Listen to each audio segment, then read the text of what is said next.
देखिए, मैं ये तो नहीं नाम लूँगा कि मैं ये कहूँगा कि जितने लोगों को अनफेयर प्रोसेस के थ्रू, मैल प्रैक्टिसेस के थ्रू इलेक्शन की रेस से बिल्कुल बाहर करने की कोशिश की गई।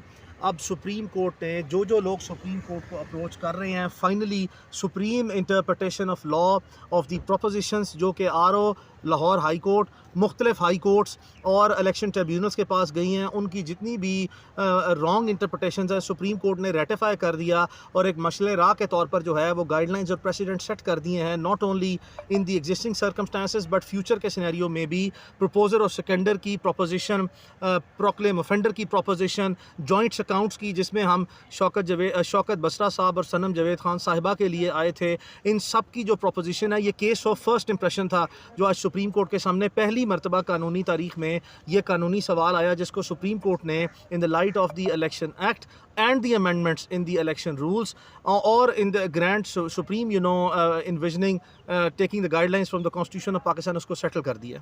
तो क्या इमरान खान भी इलेक्शन लड़ सकते हैं, क्योंकि उनके खिलाफ भी फैसला ऑलरेडी आ चुका है, सुप्रीम कोर्ट का दरवाज़ा खटखटाएंगे आप लोग? देखिए, मैं इमरान खान साहब अगर हमारे पास आएंगे तो हम उनको प्रोफेशनली रिप्रेजेंट भी करेंगे और बिल्कुल उनके लिए भी जो लीगल सबमिशंस और जो लीगल प्रेपरेशंस रिक्वायर्ड होंगी वील डू दैट इंशाल्लाह। और it depends when and if Imran Khan साहब जो है वो सुप्रीम कोर्ट का दरवाज़ा खटखटाएंगे। यानी वो अभी आउट नहीं हुए इलेक्शन से, भी उनके पास मौका है। ऑफ कोर्स आज तक देखें जो लोग सुप्रीम कोर्ट नहीं आए, they are having the light coming from the supreme court.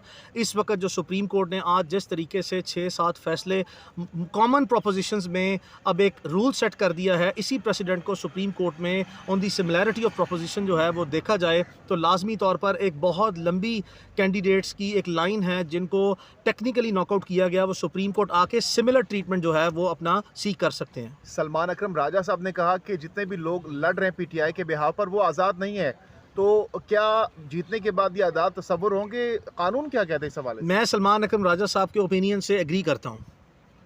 अच्छा, तो आज़ाद तस्वुर नहीं होंगे पीटीआई के कैंडिडेट के तौर पर, वो आगे सामने आएंगे? सलमान अकरम राजा साहब ने अपनी एक पिटिशन जो है वो through his own councils of choice वो लाहौर हाई कोर्ट में फ़ाइल की थी, जिसमें एक ऑर्डर आया जिसमें लाहौर हाई कोर्ट के बेंच ने उनको इलेक्शन कमीशन से रजू करने का कहा है। सो ये अब एक डेवलपिंग प्रोपोजिशन है जिसमें लॉ जो है वो इवेंचुअली इलेक्शन कमीशन से होता हुआ बाकी जो अपीलेट फोरम्स हैं वहाँ पे आएगा और ये प्रोपोजिशन भी सुप्रीम कोर्ट में सेटल हो जाएगी। लास्टली, क्या मखसूस नशिस्तें पीटीआई को मिल सकेंगी?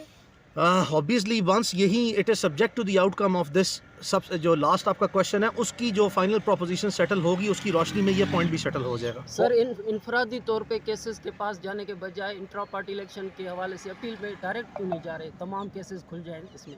देखें, ये तो जो भी आपने बताया पीटीआई सियासी जमात है, उनके जो लीडरान हैं उनका फैसला है, उसमें पॉलिसी मैटर में हमारी प्रोफेशनल लॉयर्स की कोई इंटरफेरेंस नहीं है। बहुत